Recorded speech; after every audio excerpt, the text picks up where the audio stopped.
하나님 말씀 요한계시록 12장 1절에서 6절까지 말씀. 요한계시록 12장 1절에서 6절까지 말씀. 요한계시록 12장 1절에서 6절까지 말씀. 여자와 용의 어떤 그 투쟁이죠. 쟁투입니다. 이걸 잘 알아야 돼요. 누가 이기느냐에 따라서 어떤 사람은 천국 가고 지옥 가고 결정됩니다. 1절부터 6절까지 말씀 한 절씩 교독합니다. 하늘에 큰 이적이 보이니 해를 옷 입은 한 여자가 있는데 그녀의 발 아래에는 달이 있고 그녀의 머리에는 12별의 관을 썼더라. 이 여자가 아이를 베어 해산하게 되매 아파서 애써 부르짖었다. 하늘에 또 다른 이적이 보이니 보라 한 큰 붉은 용이 있어 머리가 7이요 뿔이 10이라. 그의 여러 머리에 7 왕관이 있는데 그의 꼬리가 하늘의 별 3분의 1을 끌어다가 땅에 던지더라. 용이 해산하는 여자 앞에서 그가 해산하면 그 아이를 삼키고자 하더니 여자가 아들을 낳으니 이는 장차 철장으로 만국을 다스릴 남자라. 그 아이를 하나님 앞과 그 보좌 앞으로 올려가더라. 그 여자가 광야로 도망하매 거기서 1260일 동안 그녀를 양육하기 위하여 하나님께서 예비하신 곳이 있더라. 아멘. 기도하겠습니다. 거룩하신 하나님, 이 시간도 하나님 말씀을 듣고자 합니다. 영적 어린아이처럼 순전한 젖을 먹어 하나님의 말씀대로 자라나는 저희들 되게 해 주옵소서. 우리 주 예수 그리스도의 이름으로 기도하옵나이다. 아멘. 할렐루야. 용과 여자의 쟁투. 용과 여자의 쟁투. 네가 죽느냐 내가 살아나는, 네가 죽느냐 내가 죽느냐라는 이 이런 어떤 그 전쟁이죠. 전쟁인데 이 전쟁에서 승리하는 방법은 뭔가? 이 여자는 결국에 이제 결론부터 얘기하자면 이 여자는 구약으로 치자면 이스라엘 백성을 의미하는 것이고 신약으로 치자면 교회를 의미하는 거예요. 다 설명이 될 거예요. 그런데 이 여자의 존재 목적이 있어요. 오늘은 그 중에서 이스라엘의 존재 목적에 관한 이야기 부분을 제가 할 겁니다. 내일은 이제 교회의 존재 목적을 이제 얘기를 할 거예요. 이걸 알아야 돼요. 우리가 왜 존재하느냐? 근데 뭐 우리는 이스라엘이 아니니까 이스라엘 존재 목적에서 그렇게 알 필요는 없어요. 그렇게 중요하고 우리는 교회의 존재 목적을 알아야 돼요. 이 여자가 예수 그리스도를 낳는데 첫째 아이죠. 이 아이가 첫 번째 아이입니다. 이 산의 아이를 낳는데 산의 아이가 이 부활의 첫 열매예요. 이게 부활의 첫 열매.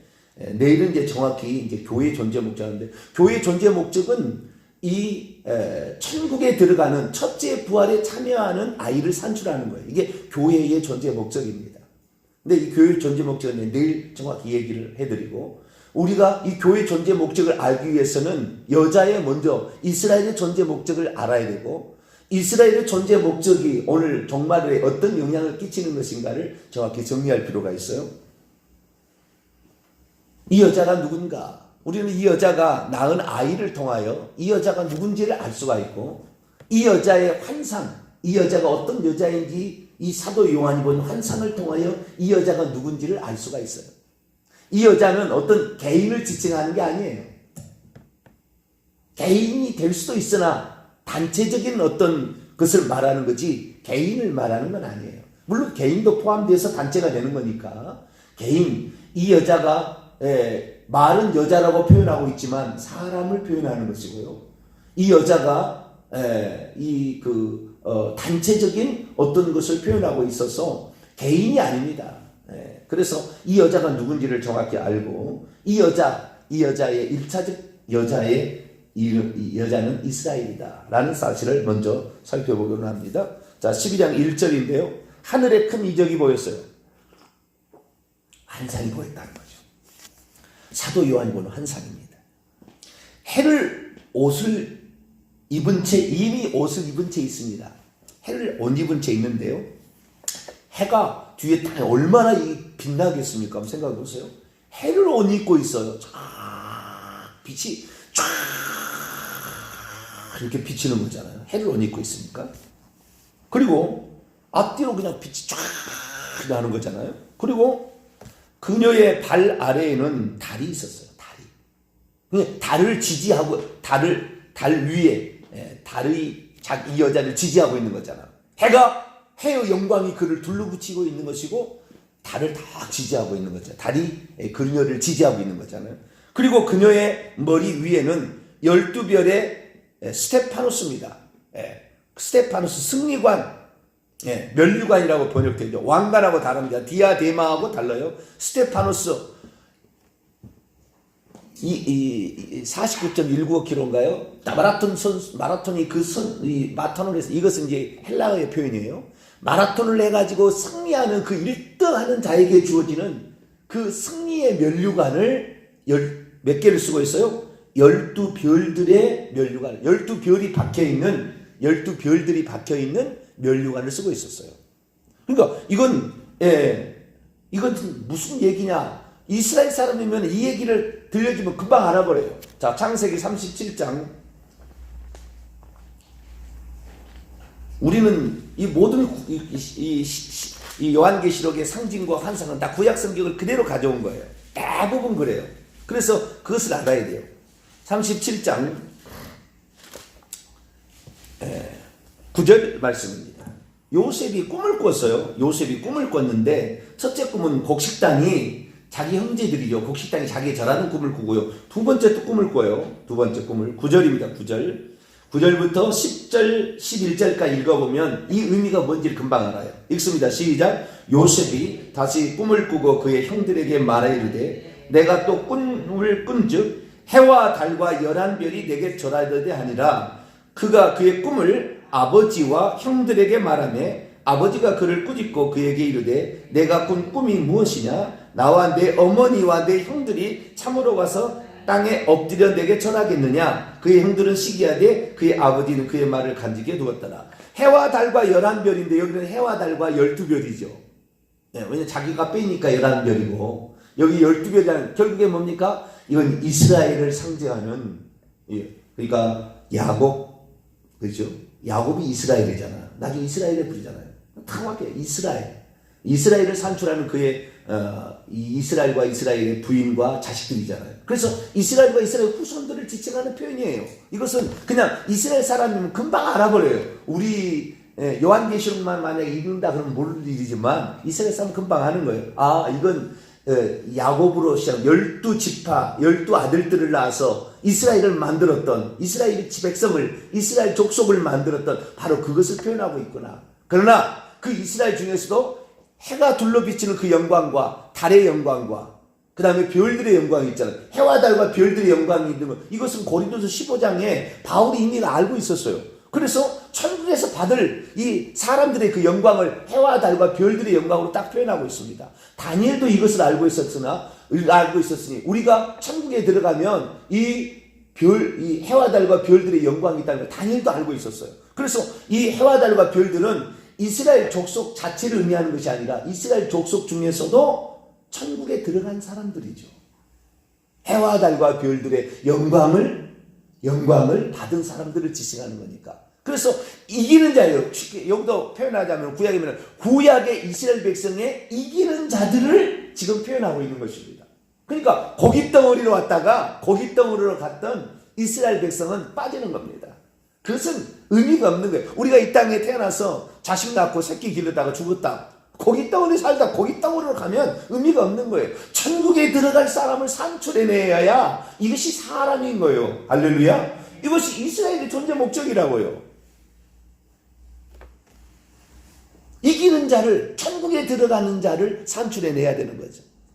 이 여자가 2절입니다. 이 여자가 아이를 베어 해산하게 되매 아파서 애를 쓰며 부르짖었다. 아이인데요. 이 아이가 어떤 아이일까요? 3절. 하늘에 또 다른 이적이 보였어요. 두 번째 이적입니다. 두 번째 또 환상이 보이는 겁니다. 보라, 한 큰 붉은 용이 있어. 이의 뱀이요, 얼마나 사람을 쳐 드셨는지, 피에 굶주렸는지 아주 붉은 용이 됐어요.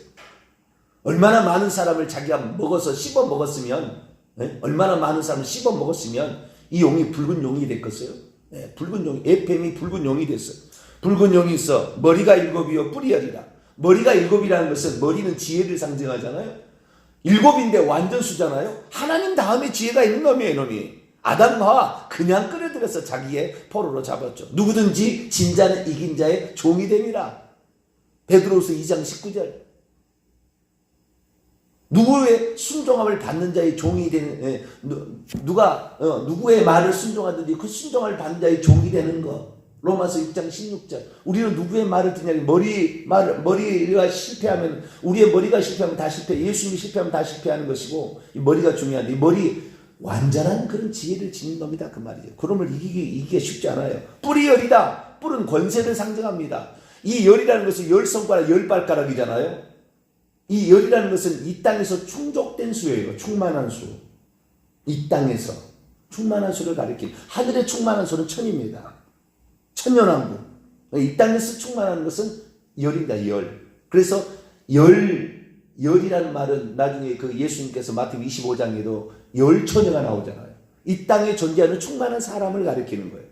그 중에서 5처녀는 슬기로운 처녀, 5처녀는 미련한 처녀다. 이렇게 얘기하는데, 이 뿔이 열이에요. 권세를 아주 많이 가지고 있어요. 나중에 이 설명은 이 뿔은 왕들을 말하는데요. 이 왕관을 쓰고 있는 이 뿔은 왕들을 말해요. 그래서 왕들의 권세를 가지고 있는 아주 대단한 존재다라는 걸 말해주고 있어요. 7 왕관이 쓰여 있잖아요. 보세요. 7 왕관. 또 왕관, 7 머리에 왕관이 있으니까 세상의 왕들의 왕이라는 거예요. 세상. 우리 주님은 이 모든 것의 왕이시고 이 세상의 임금이다. 예수님께서 요한복음 10장 31절에 이 세상 임금이 쫓겨나리라.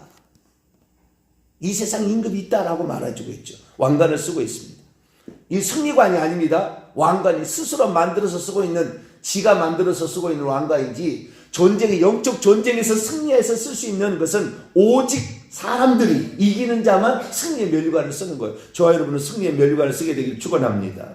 그런데 그의 꼬리가 하늘의 별 3분의 1을 끌어다가 땅에 던지자. 이 7 별들을 쥐고 있는 예수님이 1장에 나오잖아요. 그래서 7 별들은 7 교회의 사자다. 이렇게 얘기해요. 7 별들 천사다라고 얘기하므로 이 별은 천사를 상징하는 거예요. 그런데 하늘의 별 3분의 1을 끌어다가 던졌으니 이 천사의 3분의 1을 끌어다가 이 땅 속에, 여기 원문은 땅 안으로입니다. 에이스, 인투죠. 땅 속으로 던졌어요. 그러니까 이 땅 속에 음부를 만들어서 이제 뭐요? 사탄의 왕국을 만든 겁니다. 그 별들이 자기의 부하가 되고 자기가 뭐가 됐어요? 왕이 됐습니다. 룰러가 된 거예요. 이 바알세불, 마태복음 12장 읽어보게 되면 이 사탄 마귀는 귀신들의 왕이라고 했는데 그 왕이라는 의미가 프린스가 아닙니다. 그 룰러 지배자가 되어서 그들 위에 군림하는 왕적 존재가 되었다라는 거죠. 그래서 땅 속에다 음부를 만들어 놓고 거기에 보좌를 펴놓고 하나님처럼 똑같이 흉내를 내요. 지금 사탄이 그 보좌에 앉아서 귀신들을 계급을 주고 훈련을 시켜서 음부의 문을 통해 올려가지고 지구에 있는 모든 영혼들을 끌고 올수록 계급을 높여주는 거죠. 이런 식으로 해서 왕적 그 권세를 행사하고 있어요.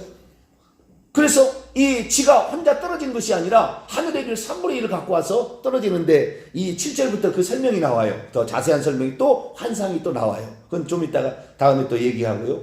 그런데 이 용이 그 하늘의 천사 3분의 1까지 끌어다가 3분의 1 얼마나 많겠습니까? 끌어다가 뭐 하려고 하고 있냐면은 4절 중반 보세요. 용이 해산하려고 하는 여자 앞에서 서 있어 왔어요. 계속 서 있어 왔어요. 계속 관심을 가지고 왔어요. 왜냐하면 그녀가 해산하면 그녀의 아이를 먹어치우고자, 원문 먹어치우고자 했어요. 먹어치우기 위하여 계속 이 여자가 낳는 아이의 주목을 한 겁니다. 이 여자가 왜 그랬을까요? 그런데 5절, 여자가 아들을 낳았어요. 여자가. 근데 이 아들은 남성의 아이라고 나와요. 남성의 아들이라고 나옵니다.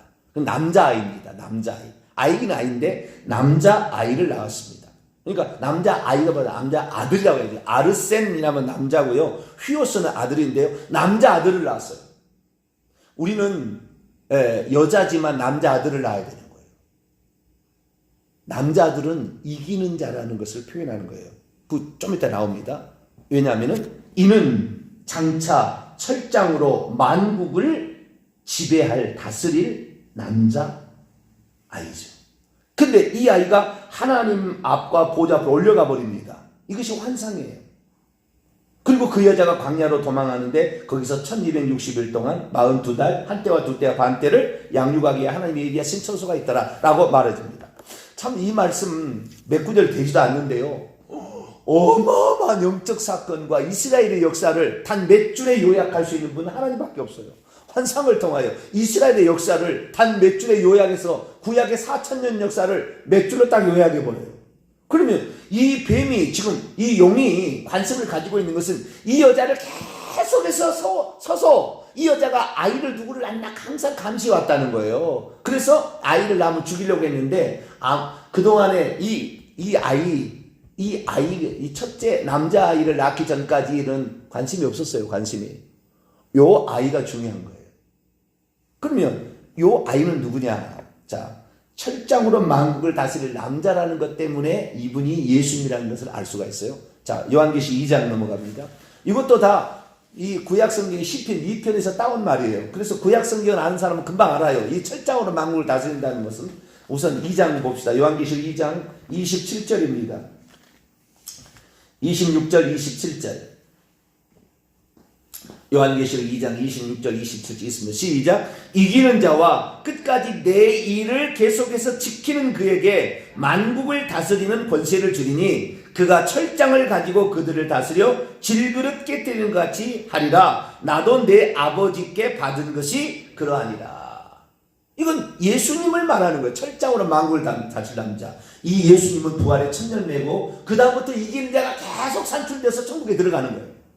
이 내일 얘기해서 교회의 존재 목적은 이런 이기는 자를, 예수님이 천년배고 이기는 자의 천년배고 그 다음에 계속해서 그런 아이가 발생하는 걸 이제 이렇게 계속 해야 됩니다.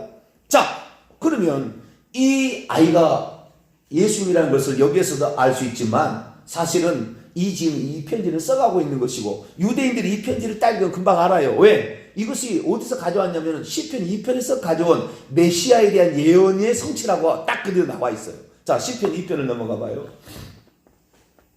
구약 성경을 전체를 알아야 됩니다. 모든 환상을 알고 있어야 되고요. 그 예표를 다 알고 있어야 됩니다. 그러면은 요한계시록이 다 보여요. 시편 2편입니다. 시편 2편의 구절을 지금 그대로 따온 거예요. 그래서 시편 2편은 메시아 시편이라는 시편입니다. 그 명칭이 여기 우리 개역성경에 안 나오지만 일반 주석서에 메시아의 시편이라고 딱 나와요.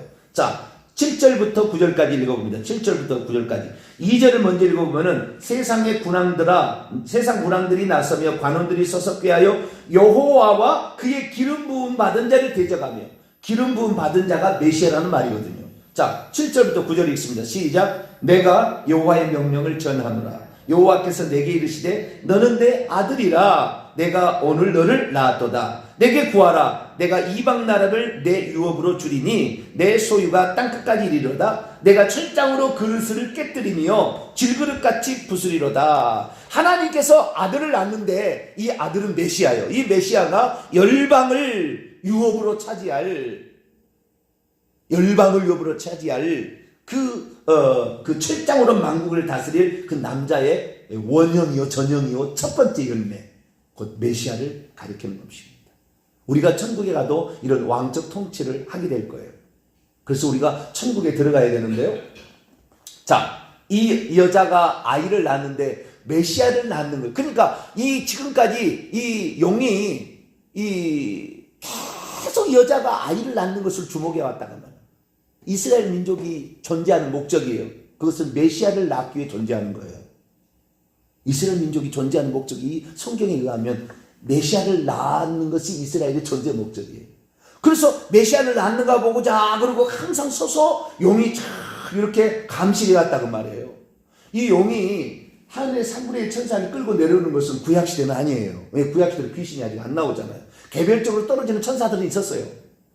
그러나 이 사탄 마귀가 홀로 계속해서 천국을 왔다 갔다 하면서 욥기서 1장을 보면 왔다 갔다 하면서 두루 다니면서 누구를 참수할 건가, 이 역할을 지금 하고 있어요. 계속해서 감시한 거예요. 언제부터? 창세기 3장부터 그런 거예요. 자, 창세기 3장을 봅시다. 이 이야기는 창세기 3장 15절에 대한 이야기입니다. 이 여기 요한계시록 12장의 말씀은 창세기 3장 15절의 이야기에 지금 이야기의 연장선상에 지금 있는 거예요. 창세기 3장은 하나님께서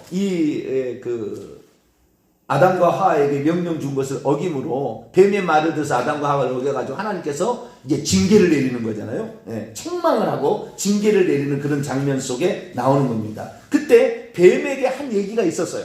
뱀은 이것을 마음에 새겼습니다. 이 뱀은 요한계시록 12장 9절 하면 옛뱀 곧 마귀로와도 사단이라고 온천하를 꿰는 자, 사단 마귀가 뱀 속에 들어가서 지금 일하고 있는 거예요. 이 뱀에게 준 이야기를 뱀은 잊지 않고 있는 거예요, 지금. 예, 뱀은 잊지 않고 있는 거예요. 자기는 아담과 하와를 깨서 자기가 이겼다. 누구든지 진 자는 이긴 자의 종이기 때문에 아담과 천하만국의 모든 영광을 예수님에게 주리라. 왜? 이것은 내게 넘겨준 것이므로 아담에게 다 뺏었다고 말이에요. 그걸 가지고 있었는데 이 하나님께서 뱀에게 그 아담과 하와를 이겼으니까 칭찬해 줄 줄 알았는데 뱀에게 책망을 합니다. 그리고 장차 되어질 한 가지 예언을 선포를 하는 거죠. 그게 창세기 3장 15절이에요. 이겨서 14절은 이겨서 그에게 준 축복도 있어요. 14절 보세요. 여호와 하나님의 뱀에게 이르시되 내가 이렇게 하였으니 내가 모든 가축과 들의 모든 짐승마다 더욱 저주를 받아 배로 저주를 받는 거 이건 축복이 아니에요. 이건 저주를 다녀 배로 다녀. 그러니까 그 전에 뱀은 배로 안 다녔다는 거예요. 날아다녔든지 걸어다녔든지 그랬을 거예요. 그런데 그 다음에요. 살아있는 동안 흙을 먹어라. 이 흙이 아파르입니다. 아파르가 창세기 2장 7절에 나와 있는 하나님께서 사람을 지을 때 흙으로 사람을 지었다. 흙이 아파르인데요. 땅이 흙이 아니에요. 티끌을 말하는 겁니다. 결국에 사람의 육체를 너는 먹을 수 있다. 그래서 그 다음부터 사람이 죽음과 동시에 귀신은 사람 육체를 딱 접수합니다. 그리고 그 속에 쏙 들어가요. 그러니까 죽은 시체가 무섭고 두려워요. 살아있을 때는 안 무서운데. 자기 할머니인데 죽으면 무서워. 왜? 그 할머니가 예수 안 믿고 죽었다. 바로 그냥 귀신이 그 속에 들어가 있어요. 바로 시체를 먹는 거예요. 육체가 있을 때도 우리가 죄를 짓고 해서 들어와서 그 집에 거하려고 그러잖아요. 내가 나온 내 집으로 돌아가리라. 막 이렇게 얘기하는데 그렇게 얘기하는 거예요. 그래서 이기는 아담과 하와를 이긴 축복이 흙을 먹고 살리라. 이 사람 육체를 먹을 수가 있기 때문에 자기 집으로 생각해서 들어오려고 그러는 거예요. 우리는 죄를 지으면 안 돼요. 반드시 회개해서 이 귀신이 우리에게 틈타지 않도록 해야 됩니다. 15절인데 그 15절 보세요. 시작. 내가 너로 여자와 원수가 되게 하고 내 후손도 여자의 후손과 원수가 되게 하리니 여자의 후손은 내 머리를 상하게 할 것이요 너는 그의 발꿈치를 상하게 할 것이라. 원수가 되게 하나님이 하겠다고 그랬다는 거예요. 근데 이 뱀은 여자의 후손, 여자의 씨입니다. 원문에 보면 씨, 여자의 씨의 발꿈치만 상하게 한다. 나중에 그리스도를 십자가에 죽이는 예언이죠. 그런데 이 여자의 후손이 태어나면 뱀의 머리를 상하게 한대요. 자기의 권세가 박살나고 머리 지혜가 없어지고 자기의 어떤 권세가 사라지는 왕관을 쓸 수 없는 상태로 이 벌어진다는 걸 너무나 알고 있었어요. 그래서 마귀는 이 여자의 씨가 태어날지 항상 감시한 거예요. 천국에 있으면서 왔다 갔다 하면서 이스라엘 가운데 과연 메시아가 태어나나. 이 여자는 이 해를 옷 입은 이 여자는 구약으로 치면 이스라엘과 이스라엘 자손들인데 그 이스라엘 자손의 존재 목적은 메시아를 낳는 거예요. 왜? 마귀를 박살낼 머리를 박살낼 존재가 태어나야 이스라엘의 사명이 끝나는 거예요. 조금만 더 합시다. 오늘은 쉬는 날이라 이스라엘 얘기를 마쳐야 돼요. 여기까지만 하면 결론을 내야 됩니다.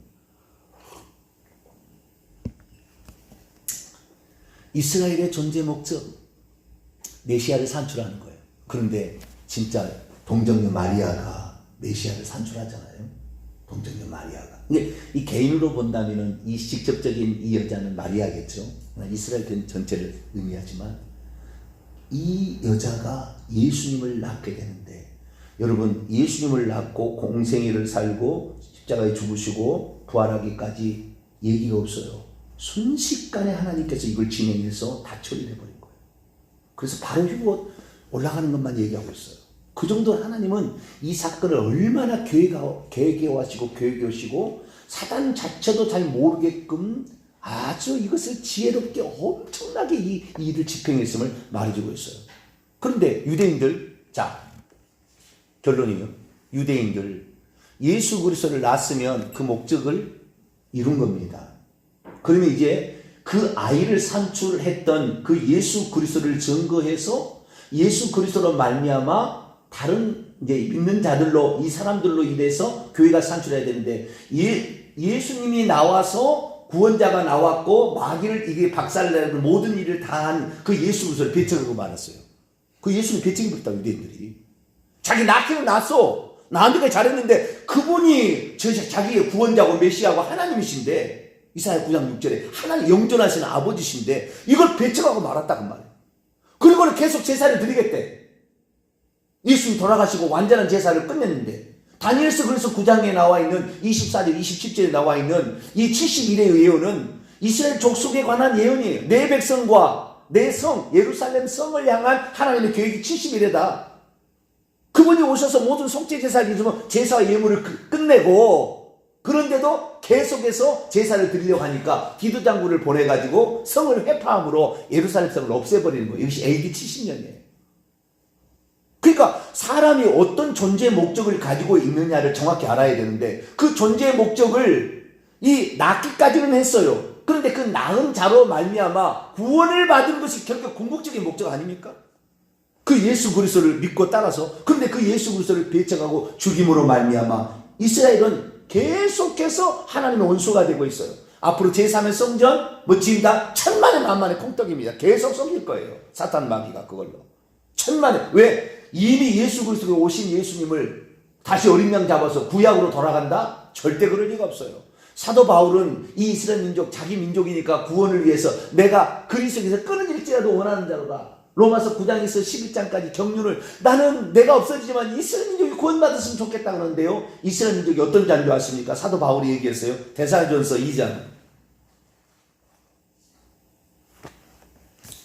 데살로니가전서 2장 15절 16절 보세요. 정확히 알고 있어요. 사도 바울은. 네. 유대인들이 어떤 놈들이라는 것을 제대로 알고 있어요.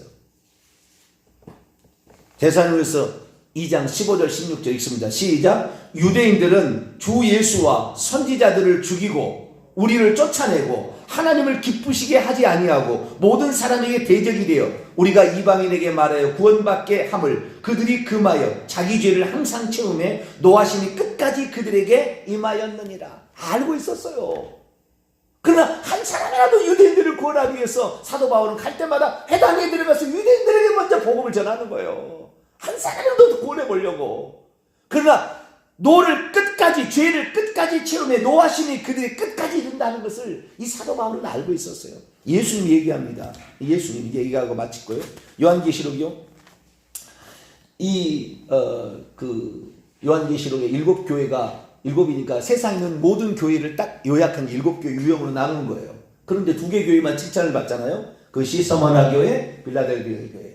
두 증인은 두 감람나무 두 촛대라. 두 촛대는 두 교회예요. 그래서 두 교회는 뭐냐? 칭찬받는 서머나 교회나 빌라델비아 교회 확률이 많아요. 그런데 서머나 교회와 빌라델비아 교회만 자칭 유대인한 자가 등장하는데 사탄의 회당이라고 주님이 딱 그래요. 그러니까 앞으로 진행될 모든 교회의 가장 방해 요소가 유대인들이에요. 유대인들이 예수님을 죽이는 거, 유대인들이 예수님 믿는 사람을 죽이도록 다 꼬드겼어요. 사도 바울을 죽이려는 사람도 유대인이었고 그들의 존재 목적을 상실했기 때문에 그러는 거예요. 마귀는 하나의 목적을 이뤘다고 그가 자기 목적을 이뤘다고 놔둔 게 아니라 그 다음을 노려서 그를 끌어가 버리는 거예요. 나중에는 우리가 하나 승리했다고 아니 그 다음에 끌어가 버리는 거예요. 지옥으로 끌어가는 거예요. 자, 계시록 이제 와서 이제 끝내야 되겠습니다. 자, 계시록 2장 9절 서머나 교회 주신 말씀 보세요. 내가 내 환난과 2장 9절 궁핍을 알거니와 실상은 내가 부요한 자니라. 자칭 유대인이라 하는 자의 비방도 알거니와 실상은 유대인이 아니라 사단의 해당이라. 장차 고난을 두려워하지 말라. 마귀가 유대인들을 써서 유대인들이 사탄 노릇한다는 거야. 자, 빌라델비아 교회를 볼까요? 3장 7절부터 보면 빌라델비아 교회인데요. 9절입니다. 보라 사탄의 해당 곧 자칭 유대인 하는 자가 있다. 자칭 유대인이라 하는 사탄의 회당을 이 서머나 빌라델비아 교회만 얘기해. 다른 데 얘기 안 해요. 교회를 가장 핍박하고 교회 뒤에서 가장 조정하는 어떤 존재가 있는 거예요. 유대인들이 이 소리 들으면 싫어하겠지만 빨리 회개하고 예수님을 믿어야 돼요. 그렇지 않으면 그 노가 끝까지 이르는 거예요. 이스라엘의 존재 목적은 메시아를 낳는 거지만 더 나아가서는 그 메시아를 만방에 전하고 메시아를 믿고 따랐어야 되는데 그걸 하지 못했어요. 그래서 지금까지 유대인들은 계속 노를 채웠기 때문에 육적으로는 하나님께서 아브라함이 약속한 것 때문에 보호를 받고 있지만 영적으로 다 지옥 가는 거예요. 우리는 한 번 승리했다고 기고만장하면 안 됩니다. 겸손해야 돼요. 주님, 나는 부족합니다. 내가 목숨이 끊어지는 그날까지 내 믿음 변치 않고 갈 수 있도록 도와주시고 하나님께서 주신 그 사명의 궁극적인 목표 다 천국 보내는 일입니다. 그 일을 내가 할 수 있도록 나도 그런 사람이 되고 그런 일을 할 수 있도록 도와주옵소서. 이렇게 살아가게 되길 바랍니다. 거룩하신 하나님 감사합니다.